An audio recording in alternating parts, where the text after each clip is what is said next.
जी अस्सलाम वालेकुम। बड़ी ईद बड़ी खुशखबरी लेके आ चुका हूँ। बहुत से लोगों ने मेरे से पूछा है कि एहसास राशन की हम सब्सिडी कैसे चेक कर सकते हैं। आपको पता है हुकूमत की तरफ से बताया गया था कि हर माह 1000 की सब्सिडी दी जाएगी। बहुत से दोस्तों का यही दिल था कि हमें पता चल जाए कि हमारा कौन सा नंबर एहसास राशन में रजिस्टर है, OTP कोड किस नंबर पर आएगा। तो 8171 की तरफ से नहीं बल्कि एहसास राशन NBP नेशनल बैंक की तरफ से एक वेब पोर्टल खोला गया है जिस पे आप शनाख्ती कार्ड नंबर चेक कर सकते हैं कि अहल है या नाअहल है। जो अहल होगा उसके नंबर पे OTP कोड चला जाएगा और यहाँ पे आपको वो नंबर और बेनिफिशरी का CNIC नंबर और टोटल सब्सिडी भी आपको शो हो जाएगी कि आपकी बाकी सब्सिडी कितनी है और अभी आपने ख़रीदारी जो की है वो भी आपको 8171 से ही या जो NBP नेशनल बैंक का कोड है उससे ही आपको मैसेज आ जाएगा।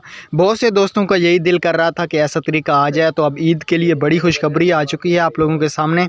इस वेब पोर्टल के ऊपर इंशाल्लाह कल या परसों वीडियो बनाऊंगा क्योंकि अभी ये वेब पोर्टल थोड़ा सा काम नहीं कर रहा, इसमें टेक्निकल मसला है, तो वो सुबह तक उम्मीद है सोल्व हो जाएगा। उसके बाद आपको नेक्स्ट वीडियो में बता दूंगा आप लोग किस तरह से चेक कर सकते हैं कि आपकी सब्सिडी कितनी बाकी है। हर माह की 1000 मिलती है। नेक्स्ट वीडियो में मिलेंगे।